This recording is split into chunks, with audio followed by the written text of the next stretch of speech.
Hi everyone, welcome to my channel. If you're new here, hi, I'm Kay. And in today's video, we're going to be taking a look at my beauty empties from September. Here they are, all in there. Not quite as many empties as I had last month. Can't imagine why. Probably because I haven't taken a break. So I have used a few products, not many, but a few. I am getting back into the habit of using my skincare and makeup again after taking a little bit of a break. So the fact that I've got anything at all, I'm actually quite pleased with. Just a little reminder before we start that if you enjoy this video, please remember to hit that thumbs up button for me. It really does help me out and lets me know that you're enjoying my content. And if you are new here, again, welcome. And I would love it if you would hit that subscribe button before you leave today, because I do post content like this quite a bit, along with beauty purchases and the occasional unboxing. So with all of that being said, let's get into today's video.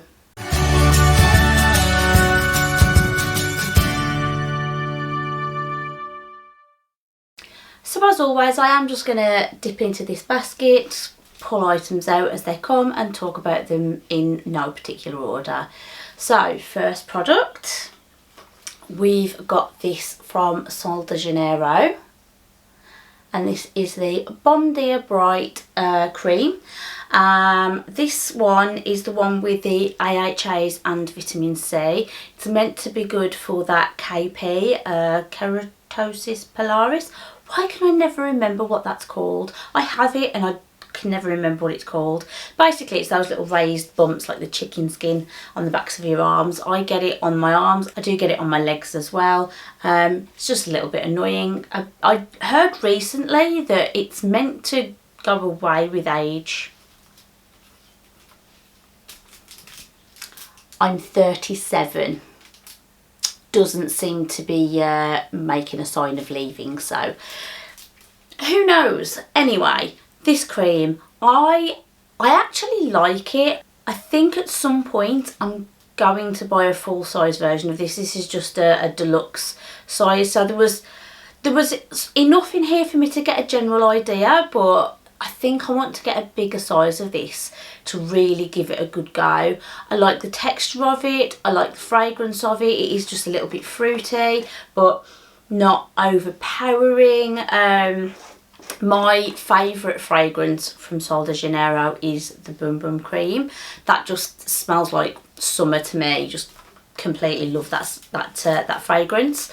But this is a lot less intense for me. I just really like it. Whether it works for its intended purpose, I really do want to give it a bit more of a try just to see. But initial impressions, not bad. So we'll see in future, I think. Next up, we've got this. This is from the Lifestyle Co. Los Angeles, and it's the Beach Mist. It's a botanical after sun spray. It says fresh. I don't know whether that was supposed to be the fragrance. I didn't really notice a fragrance on this, but anyway. It's supposed to be an after sun spray. I didn't use it like that, and I'll be honest, when I first got it I wasn't sure what I was going to use this for. I think I had this in a FabFitFun box, maybe, but I did use it. Clearly it's empty. I mean, there's a little bit left in the bottom there, but that's because it won't physically spray out. I'll probably just pour that out at some point and then get rid of it, but for all intents and purposes this is done. I did use it more as an after shower or an after bath moisturiser, a bit like I would an oil. I just spritzed myself after I got out of the bath or the shower as a bit of a moisturiser, especially if I was in a hurry. So would I repurchase this? Probably not. I don't feel like it's something that I necessarily need in my life, but I wouldn't be upset to have it again just because it is a product of convenience for me. So I would use it again. I just wouldn't necessarily repurchase this. Next we have a micellar water, and this is from Biore. This was the charcoal cleansing micellar water, and honestly it's not really for my skin type. I'm not particularly oily, but I did use this if I was having a bit of an oily moment. I tend to have more normal skin. I can get a little bit oily around my T-zone, especially in the summertime, but overall it's not really the kind of product that I need in my life. But as a micellar water, it was okay, to be honest. It wasn't the worst micellar water I've ever used. It kind of did its job. Not my favourite, but considering this is a product I've had as probably as a freebie in something, or as part of a box or calendar or something, I know I didn't buy this outright. It was alright. Would I repurchase? No, obviously. It's not for my skin type. And as for whether it would actually work for oily skin types, I obviously couldn't comment. Again, if I got another one, I would use it. I would keep hold of it and I would use it. I wouldn't be sad about it, but it's not something that I'm going to repurchase as a full-size product for myself. Next, we have this from Esper, and this is the only trouble with Esper packaging is because it is see-through and the writing's quite light. It's really hard to read it when it's empty. This is the detoxifying body oil, clarifying and uplifting rather, to cleanse and soften. And I liked this. It was an oil. I used it after I got out of the bath or shower as a sort of quick moisturising thing, a bit like the beach mist thing. But this was obviously, it just felt more moisturising than that beach mist. It felt like it was more effective. The fragrance, I liked it, but I didn't love it. It was meant to be quite uplifting. It does say somewhere, I'm sure, about using it as after a morning shower to try and wake you up and make you feel more active and energetic. And I can kind of see why that might sort of work, but it's not my favourite. It's kind of fruity but herbally at the same time. I didn't hate it. It's just, like I said, it just wasn't my favourite. Would I repurchase this? Probably not. Esper's quite a pricey brand, and unless it was sort of gifted to me or it was in another box or something like that, I can't see myself having this in my collection again. I would use it. I would certainly use it if it was in my collection again, but it's not something I'm going to rush out to buy purely because of the price. There are body oils that are cheaper, so I would probably go that route instead. Okay, next we've got a few makeup type products, and the first one is this from Kaleidos. Packaging's a little bit grubby. I've used this a lot. You can probably see thumbprints all over it. But this is the Blue Agave Softening Lip Mask. This is the second one of these that I've had, and it's gone. I love this stuff.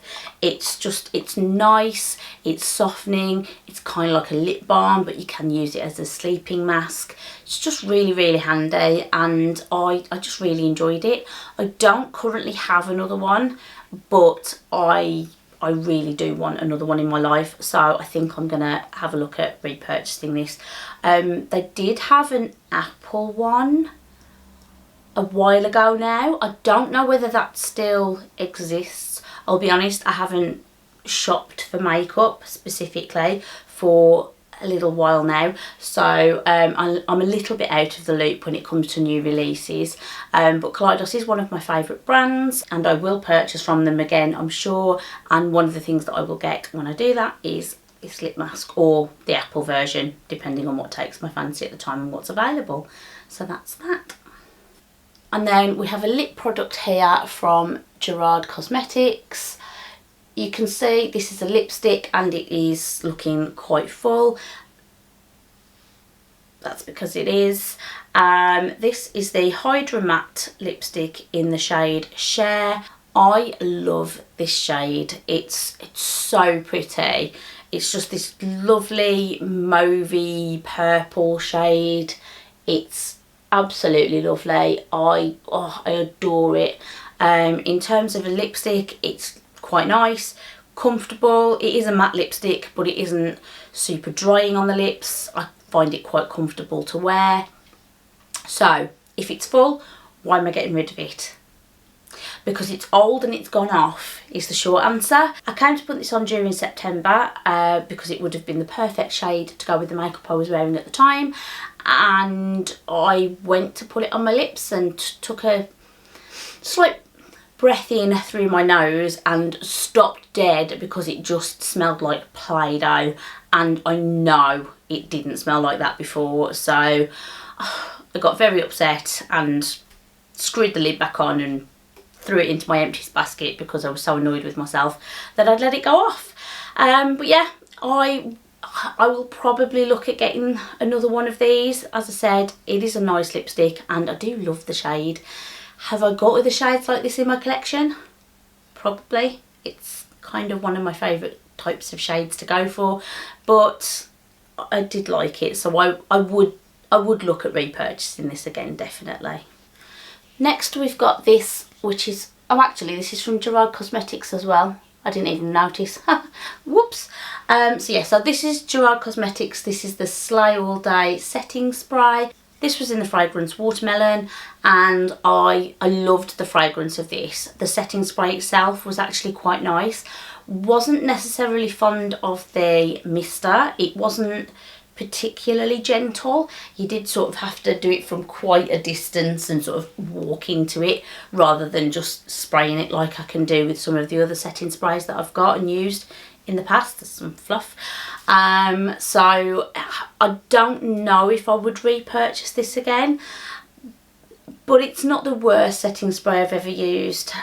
So maybe if the price was right and I was out of setting sprays, which I'm currently not, then I would consider getting this again. But I think the All Nighter setting spray from Urban Decay is still my favourite, so that's that. And then we have a perfume. So this is another sample from the fragrance shop. So I use the subscription service for perfume samples. I pay £12 a month and I get an 8ml sample, and you can choose from a variety of fragrances, sort of high-end designer fragrances, slightly sort of mid-range cheaper brands, but I tend to look for the more expensive ones because I know what I'm like. I know I have expensive taste, but I don't have the budget of a person with expensive tastes. So something like this is just ideal so that I get to try some higher end, more expensive perfumes. I can do it every month if I want to, and I can just generally enjoy perfumes that I want to wear at a price I can understand. This one is the Icon number 914. I've actually got a few of these. During my lapse of doing anything social media wise, makeup and skincare and all of that, I kept forgetting to change my selection every month, so I ended up with quite a few of these, and I don't mind it. Is it my favourite perfume? No, definitely not, but I don't hate it. It's sort of floral, but it has kind of an unusual scent to it in that it kind of reminds me of paper, like old books, library books, that kind of thing. So it's a little bit unusual, not something that I would normally go for. I normally sort of prefer quite typically feminine fragrances, quite light and delicate and floral. But I didn't hate this. It's probably just as well because I have a few of them, but it's not something that I would buy a full-size version of. I will use up the other sort of 8ml samples that I've got, and then I will probably be done, to be honest. But it's not bad, it's just not my favourite. So that does bring us to the end of this Beauty Empties video. If you've got any thoughts or feelings about any of the products that I've talked about, please remember to leave those down below in the comment section. I do love to hear all your thoughts and opinions. Remember to subscribe if you haven't already. Remember to hit that like button if you've enjoyed this video, and I will see you all again in the next one. Thanks for watching. Bye.